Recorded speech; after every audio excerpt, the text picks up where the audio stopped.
Assalamualaikum warahmatullahi wabarakatuh. Saya Mudrika, mahasiswa Teknik Kimia semester 2.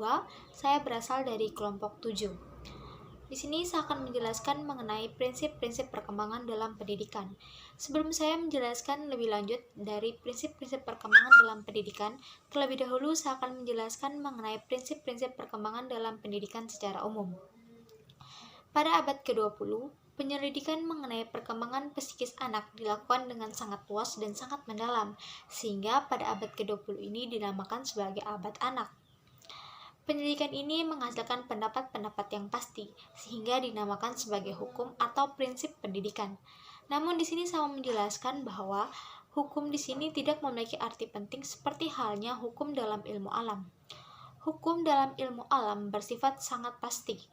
Beda halnya dengan hukum yang ada dalam lapangan psikologis. Hukum yang ada dalam lapangan psikologis bersifat tidak begitu aktif, karena mengandung banyak sekali pengecualian-pengecualian. Prinsip-prinsip perkembangan yang akan saya jelaskan di sini adalah prinsip-prinsip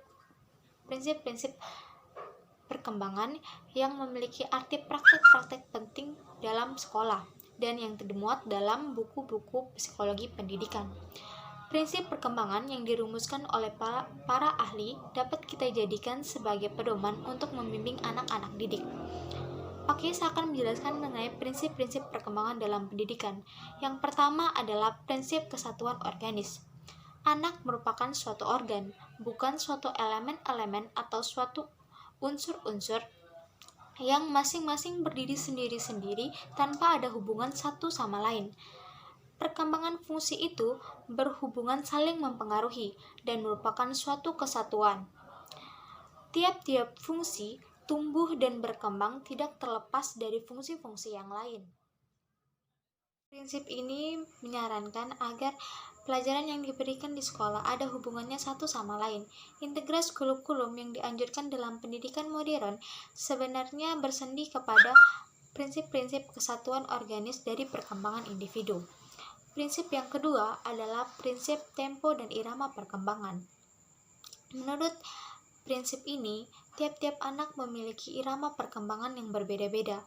Ada anak yang memiliki tempo perkembangan yang lambat dan ada anak yang memiliki tempo perkembangan yang cepat. Ada anak yang berjiwa anak, tentu ada pula yang lekas berpikir dan bertindak layaknya orang dewasa. Prinsip ini menyarankan agar adanya bimbingan yang bersifat individual di samping yang bersifat klasikal. Anak yang memiliki umur kronologis yang sama tidak selalu memiliki taraf perkembangan sama dan memiliki ciri-ciri perkembangan yang sama. Prinsip perkembangan yang ketiga adalah prinsip konvergensi. Prinsip ini menyatakan hereditas dan lingkungan sama pentingnya bagi perkembangan individu. Hanya dengan adanya kerjasama yang sebaik-baiknya antara pembawaan dan lingkungan akan memungkinkan terjadinya perkembangan yang memuaskan. Prinsip konvergensi memiliki implikasi yang jelas. Implikasi yang pertama adalah bahwa pendidikan harus berusaha memberikan lingkungan kepada anak sebanyak mungkin dan beraneka ragam, agar seluruh pembawaan anak dapat diberi kemungkinan berkembang secara maksimal. Sebaliknya, pembawaan yang tidak baik dapat dicegah perkembangannya. Implikasi kedua ini adalah pengaruh pendidikan itu dibatasi oleh pembawaan anak. Maka dari itu, bimbingan yang diberikan kepada anak harus memperhatikan sifat-sifat yang terdapat pada diri anak tersebut. Kemudian implikasi ketiga adalah bahwa kita tidak boleh menganggap anak adalah suatu makhluk yang pasif, yang menerima apa saja yang datang dari luar.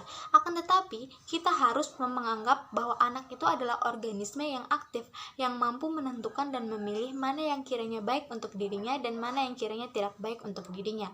Aktivitas ini harus dipupuk dalam pendidikan. Prinsip yang keempat adalah prinsip kematangan. Prinsip kematangan ini adalah bahwa efek usaha belajar bergantung pada tingkat kematangan yang telah dicapai oleh suatu individu.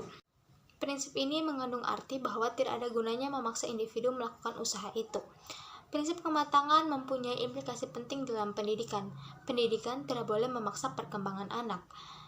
Mengajar fungsi-fungsi yang belum saatnya merupakan suatu usaha yang sia-sia. Prinsip yang kelima adalah setiap proses perkembangan terdapat hasrat untuk mempertahankan diri. Dengan terbukti adanya nafsu makan, minum, tidur, istirahat, dan menghindarkan diri dari segala macam bahaya. Hasrat mengembangkan diri tampak dengan adanya nafsu bermain, bergerak, dan menyelidiki atau mengetahui segala sesuatu. Prinsip yang keenam adalah sifat psikis tidak muncul secara berturut-turut, tetapi dalam waktu yang bersamaan. Dalam lapangan psikologi, ada teori yang dikenal dengan nama teori rekapitulasi. Perkembangan adalah ulangan dari jenisnya. Kemudian berikutnya, prinsip perkembangan yang ketujuh adalah perkembangan meliputi diferensiasi dan integral. Pola-pola perkembangan selalu menunjukkan sifat-sifat yang umum dan total. Perkembangan yang dimulai dengan sifat-sifat yang umum dan total tidak hanya mengenai perkembangan jasmani saja, akan tetapi mengenai perkembangan rohani juga. Kemudian berikutnya, prinsip perkembangan yang kedelapan adalah pertumbuhan dan perkembangan membutuhkan asuhan yang dilakukan secara sadar. Pertumbuhan bukan sesuatu yang timbul dengan sendirinya tanpa adanya pengaruh dari luar.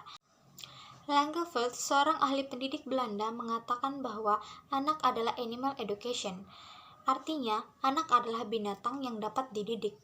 Bahkan bukan hanya dapat dididik, anak harus dididik. Bila tidak dididik, anak tersebut akan mencapai pertumbuhan yang biasa dinamakan dengan tidak normal. Atau bahkan bisa tidak tumbuh sama sekali. Sekian penjelasan yang dapat saya sampaikan.